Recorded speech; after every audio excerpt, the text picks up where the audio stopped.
আসসালামু আলাইকুম। Shimul memorial north south school and কলেজে সপ্তম শ্রেণীর গার্হস্থ্য বিজ্ঞান ক্লাসে আপনাদের সবাইকে স্বাগতম। আমার সপ্তম শ্রেণীর মেয়েরা আপনারা কেমন আছেন? নিশ্চয়ই ভালো আছেন এবং আমাদেরকে ভালো থাকতে হবে, নিজ উদ্যোগে ভালো থাকতে হবে। আমাদের যে বর্তমানে করোনার পরিস্থিতি, তাতে করে আমাদেরকে নিয়ম নীতি মেনে চলতে হবে। তো আজকে আমরা ক্লাসে ফিরে যাই। আজকে আমাদের কোন ক্লাস? ষষ্ঠ অধ্যায়, প্রতিবন্ধী শিশু। আজকে আমাদের অধ্যায়ের নাম প্রতিবন্ধী শিশু। আপনারা নিশ্চয়ই পড়ে থাকবেন। উপস্থাপনায় আমি ফাতেমা জামিল, সহকারী শিক্ষক। প্রথমে শেখন পথ প্রতিবন্ধী শ্রেণীবিভাগ সম্পর্কে জানতে পারবে, প্রতিবন্ধীদের প্রতি দায়িত্ব সম্পর্কে জানতে পারবে, প্রতিবন্ধী শিশুর ধারণা ব্যাখ্যা করতে পারবে, ধরন অনুযায়ী প্রতিবন্ধীদের সম্পর্কে কি কি করণীয় তা জানতে পারবে। এবার আমরা আলোচ্য বিষয়ে চলে যাব। তাহলে আলোচ্য বিষয় কি? প্রতিবন্ধী শিশু সম্পর্কে আলোচনা। প্রতিবন্ধী শ্রেণী বিভাগ: শারীরিক প্রতিবন্ধী, দৃষ্টি প্রতিবন্ধী, শ্রবণ প্রতিবন্ধী, বুদ্ধি প্রতিবন্ধী। প্রতিবন্ধী শিশুর প্রতি পরিবারের দায়িত্ব, প্রতিবন্ধী শিশুর প্রতি সমাজের দায়িত্ব। তো প্রতিবন্ধী শিশু সম্পর্কে আজকে আমরা ডিটেলসে আলাপ আলোচনা করব। দেখেন, প্রতিবন্ধী শিশু, আমাদের চারপাশে এমন কিছু শিশু দেখা যায় যা স্বাভাবিক শিশুর মতো নয়। তাদের দেহের গঠন আলাদা, তাদের আচরণ স্বাভাবিকের তুলনায় ধীর বা সমস্যাগ্রস্ত। এদের মধ্যে কেউ চোখে ভালো দেখতে পায় না, কারো হাঁটা চলার অসুবিধা, কারো অন্যের কথা বুঝতে দেরি হয়, কেউ বা বয়সে বড় হলেও শিশুদের মতো আচরণ করে। এদেরকে বিশেষ চাহিদা সম্পন্ন শিশু বলা হয়। আপনারা দেখেছেন না, বিশেষ চাহিদা সম্পন্ন শিশু আমাদের প্রতিবেশী হতে পারে, আমাদের আত্মীয় স্বজনদের হতে পারে, স্কুলে হতে পারে, যে কিছু শিশু আছে যেটা আমাদের এগুলো কম, আমাদের স্বাভাবিক শিশুর তুলনায় এগুলো আমাদের ভিতরে কম থাকে। এদেরকে বিশেষ চাহিদা সম্পন্ন শিশু বলা হয়। এই জন্য প্রতি বছর 3রা ডিসেম্বর বিশ্ব প্রতিবন্ধী দিবস পালন করা হয়। কত? 3 ডিসেম্বর। পৃথিবীর মোট জনসংখ্যার শতকরা প্রায় 10% প্রতিবন্ধী। তাহলে পৃথিবীর শতকরা 10% প্রতিবন্ধী। প্রতিবন্ধী শ্রেণী বিভাগ। তাহলে প্রতিবন্ধী কিন্তু আমাদের অনেক রকম হয়ে থাকে। কারণ কি? শারীরিক প্রতিবন্ধী, দৃষ্টি প্রতিবন্ধী, শ্রবণ প্রতিবন্ধী, বুদ্ধি প্রতিবন্ধী ইত্যাদি। তাহলে আজকে আমরা শ্রেণী বিভাগ, প্রতিবন্ধী শ্রেণী বিভাগ নিয়ে আমরা আলাপ আলোচনা করব। শারীরিক প্রতিবন্ধী: যাদের হাত কিংবা পা অসম্পূর্ণ, অবশ, দুর্বল থাকে, দেহের গঠন স্বাভাবিক নয় বা দেহের কোনো অংশ ব্যবহারের অক্ষমতা থাকে, যার ফলে স্বাভাবিক জীবনযাপনে অসুবিধা হয়, তারা শারীরিক প্রতিবন্ধী। তো দেখতে পাচ্ছেন ছবিটা? তাহলে আমি আবার বলছি, যাদের হাত কিংবা পা অসম্পূর্ণ, অবশ, দুর্বল থাকে, দেহের গঠন স্বাভাবিক নয় বা দেহের কোনো অংশ ব্যবহারের অক্ষমতা থাকে, যার ফলে স্বাভাবিক জীবনযাপনে অসুবিধা হয়, তারা শারীরিক প্রতিবন্ধী। দেখেন, হাত নাই, 2 হাতই নাই, উনি পায়ের সাহায্যে লিখছে, ইনি হচ্ছে শারীরিক প্রতিবন্ধী। এবার আমরা আসবো দৃষ্টি প্রতিবন্ধী। দৃষ্টি মানে চোখ বা চোখ দিয়ে দেখা। যার চোখে আংশিক বা পুরোপুরি দেখতে পায় না, তারাই দৃষ্টি প্রতিবন্ধী। দৃষ্টি প্রতিবন্ধী কি? যারা চোখে আংশিক মানে অল্প দেখতে পায়, অল্প দেখতে পায় না বা পুরোপুরি দেখতে পায় না, তারাই দৃষ্টি প্রতিবন্ধী। দৃষ্টি প্রতিবন্ধী দেখতে সমস্যা হয় বলে চলাফেরা ও কাজকর্ম ধীরে হয়। এইসব অসুবিধায় তাদেরকে পরনির্ভরশীল করে রাখে।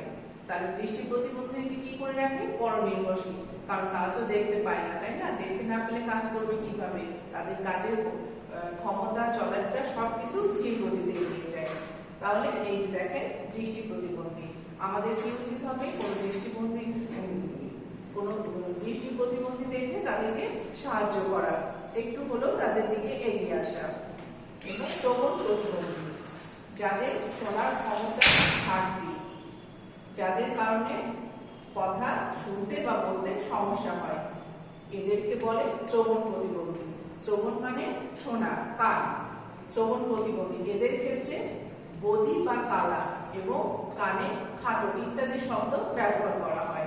অনেকে বলে না, দেখবেন যে কানে শোনে না, ও তো কালা। কিন্তু আমাদের এইভাবে বলাটা ঠিক না, কারণ সে জন্মগতই এই সমস্যায় ভুগছে। তাহলে যাদের এই ধরনের সমস্যা আছে, যাদের জন্মগত, তাদেরকে আমরা কখনোই এইভাবে করে উপহাস হাসি ঠাট্টা আমরা করবো না। দেখেন বাবুটা শ্রবণ প্রতিবন্ধী, যে কানে ছোট্ট একটা মাইক লাগাই রেখেছে, এটা সাহায্যে সে শুনতে পায়। এবার বুদ্ধি প্রতিবন্ধী, যাদের বুদ্ধি বয়স অনুযায়ী স্বাভাবিক মাত্রার চেয়ে কম থাকে। তাহলে যাদের বুদ্ধি বয়স অনুযায়ী স্বাভাবিক মাত্রার চেয়ে কম থাকে, যার ফলে শিশু তার সমবয়সীদের মতো আচরণ করতে পারে না। শিশুর বয়স বাড়ার সাথে সাথে এই সমস্যা ধরা পড়ে, একে বলে বুদ্ধি প্রতিবন্ধী। বুদ্ধি প্রতিবন্ধী বিভিন্ন মাত্রায় হয়ে থাকে। তাহলে বুদ্ধি প্রতিবন্ধী কি মাত্রায় হয়ে থাকে? বিভিন্ন মাত্রায় হয়ে থাকে, মৃদু, মধ্যম, গুরুতর। ছবিটাতে দেখেন বাবুটা বুদ্ধি প্রতিবন্ধী, পিছনেরটাও দেখেন। তাদের হাত পা চোখ সবই আছে, তারা দেখতে পাচ্ছে, শুনতে পাচ্ছে, কথা বলতে পারছে, কিন্তু তাদের বয়স অনুযায়ী তাদের বুদ্ধিটা অনেক কম। এবার প্রতিবন্ধী শিশুর প্রতি পরিবারের দায়িত্ব। আমাদের অনেক দায়িত্ব আছে আমাদের বাসায় বা আমাদের পরিবারের বা আমাদের আত্মীয়-স্বজনের বাসায় যদি কোনো প্রতিবন্ধী থাকে, তাদেরকে আমরা এক্সট্রা ভাবে যত্ন নেওয়া উচিত। মানে প্রতিবন্ধী শিশু জন্মের পরে পরিবারে অনেক ধরনের সমস্যায় পড়ে। যারা জন্মের পরে অনেক রকম সমস্যা পড়ে, মা বাবা বুঝতে পারে না, আত্মীয়-স্বজন বুঝতে পারে না, কি করবে না করবে, হাই হুতাশ করতে থাকে যে আমার বাচ্চায় কেন হলো। তো এরকম অনেক সমস্যায় পড়ে থাকে।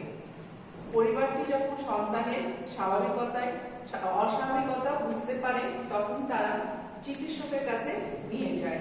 চিকিৎসকের কাছে সন্তানের প্রতিবন্ধিতা সম্পর্কে শোনার পর মা বাবা বিষয়টি মেনে নিতে পারেন না। যখন চিকিৎসক তাদেরকে বলে যে আপনার শিশু হচ্ছে প্রতিবন্ধী, তখন তারা প্রথমে মেনে নিতে পারে না, খুব কষ্ট পায়, হাই হুতাশ করতে থাকে, কি করবো, কেন হলো, কি জন্য হলো, এই যে বিভিন্ন প্রশ্ন হতে থাকে। বাবা মাকে অনেক ধৈর্যের সাথে এই পরিস্থিতির মোকাবেলা করতে হয়। তখন বাবা মাকে কি করতে হয়? অনেক ধৈর্যের সাথে এই পরিস্থিতিটা মোকাবেলা করতে হয়। আস্তে ধীরে তাকে বোঝাতে হয়, তারা মাইন্ড সেট আপ দেয় যে আমার বাচ্চা এইরকম একটা প্রতিবন্ধী। পরিবারের দায়িত্ব। তাহলে প্রতিবন্ধী শিশুর প্রতি আমাদের অনেক দায়িত্ব আছে, পরিবারের অনেক দায়িত্ব। স্বাভাবিক শিশুর তুলনায় প্রতিবন্ধী শিশুদের প্রতি আমাদের দায়িত্ব অনেক। প্রথমে আসি, প্রতিবন্ধী শিশুটিকে অন্য স্বাভাবিক শিশুর মতোই ভালোবাসা দিতে হবে। তাহলে অন্য শিশুর মতোই স্বাভাবিকভাবে ভালোবাসা দিতে হবে। শিশুর প্রতিবন্ধকতা বোঝার পর যত তাড়াতাড়ি সম্ভব তার প্রতিবন্ধকতার ধরন অনুযায়ী বিশেষ শিক্ষা ও প্রশিক্ষণ ব্যবস্থা গ্রহণ করতে হবে। কারণ প্রতিবন্ধী তো অনেক রকম হয়ে থাকে, শ্রবণ, দৃষ্টি, বুদ্ধি, তো ধরন অনুযায়ী সেভাবে তাকে শিক্ষা ও প্রশিক্ষণের ব্যবস্থা করতে হবে। শিশুর জন্য বিশেষ যত্ন, চিকিৎসা, সেবা ও সহায়ক উপকরণের ব্যবস্থা করতে হবে। যেমন মাত্রায় শ্রবণ প্রতিবন্ধীর জন্য শ্রবণ সহায়ক যন্ত্র, দৃষ্টি প্রতিবন্ধীর জন্য চশমা, ছড়ি, শারীরিক প্রতিবন্ধীর জন্য স্ক্র্যাচ, হুইল চেয়ার, লাঠি, বিশেষ নকশার চেয়ার, জুতো ইত্যাদি। যে কোনো অনুষ্ঠানে পরিবারের সবার সাথে তাকে বেড়াতে নিয়ে যেতে হবে। প্রতিবন্ধী শিশু বলে আমি ঘরে আটকায় রাখবো, বসায় রাখবো না, তোমাকে যেতে হবে না, তা না। অন্যান্য স্বাভাবিক শিশুর মতো তাদেরকেও যে কোনো জায়গায় বেড়াতে নিয়ে যেতে হবে। যেমন পিকনিক, বিয়ে, শিশু পার্ক, মেলা ইত্যাদি।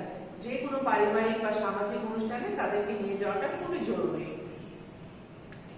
স্বাভাবিক শিশুর পাশাপাশি প্রতিবন্ধী শিশুটির বয়স অনুযায়ী সুষম খাবারের ব্যবস্থা করতে হবে। তাহলে প্রতিবন্ধী শিশুর প্রতি সুষম খাবারের ব্যবস্থা অবশ্যই করতে হবে। এবং তাদের প্রতি বিশেষ যত্ন, বিশেষ খাবারের ব্যবস্থা করতে হবে। প্রতিবন্ধী শিশুর প্রতি সমাজের দায়িত্ব।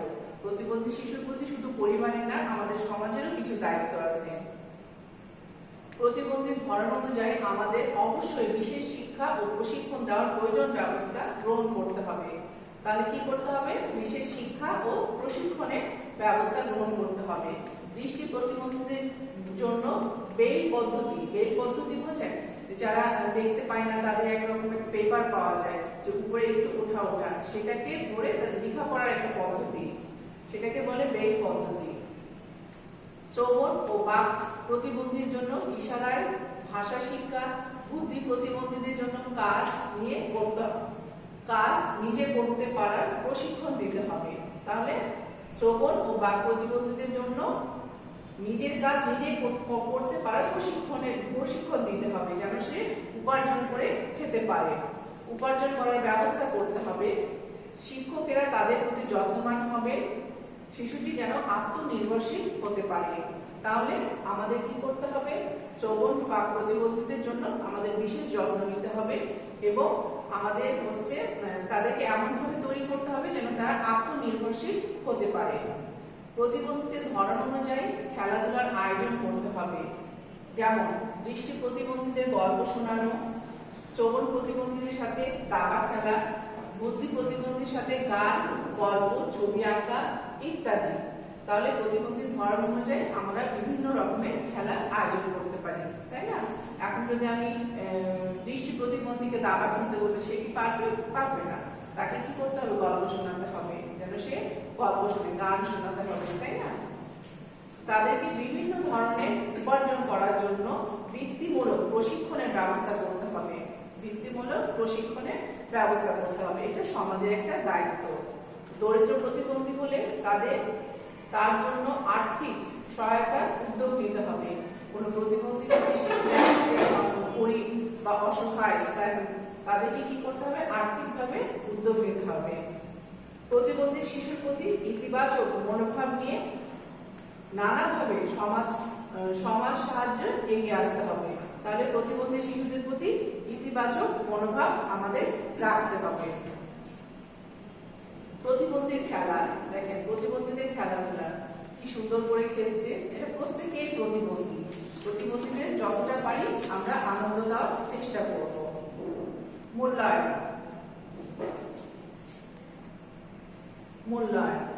1 বিশ্ব প্রতিবন্ধী দিবস কত তারিখ? তাহলে বিশ্ব প্রতিবন্ধী দিবস 3 ডিসেম্বর আন্তর্জাতিক বিশ্ব প্রতিবন্ধী দিবস। পৃথিবীর মোট জনসংখ্যার শতকরা কত ভাগ প্রতিবন্ধী? পৃথিবীর মোট জনসংখ্যার শতকরা 10 ভাগই প্রতিবন্ধী। প্রতিবন্ধী শিশুর প্রতি কোন ধরনের মনোভাব পোষণ করতে হবে? ইতিবাচক। তাহলে প্রতিবন্ধী শিশুর প্রতি আমরা সবসময় ইতিবাচক মনোভাব পোষণ করব। দৃষ্টি প্রতিবন্ধী কাকে বলে? যে চোখে আংশিক বা পুরোপুরি দেখতে পায় না, তাকেই বলে দৃষ্টি প্রতিবন্ধী। বুদ্ধি প্রতিবন্ধিতার মাত্রাগুলি কি কি আমরা পড়েছি না? দৃষ্টি প্রতিবন্ধীর মাত্রাগুলি মৃদু, মধ্যম ও গুরুতর। ঠিক আছে? তাহলে নেক্সটে আমাদের ক্লাস 8ম অধ্যায় খাদ্য উপাদান ও পরিপাক ও পোষণ, পেজ 69 থেকে 74 পর্যন্ত। তাহলে আজকের মতো এই ক্লাস এখানে শেষ করলাম। আপনারা সবাই ভালো থাকবেন, সুস্থ থাকবেন এবং নিরাপদে থাকবেন।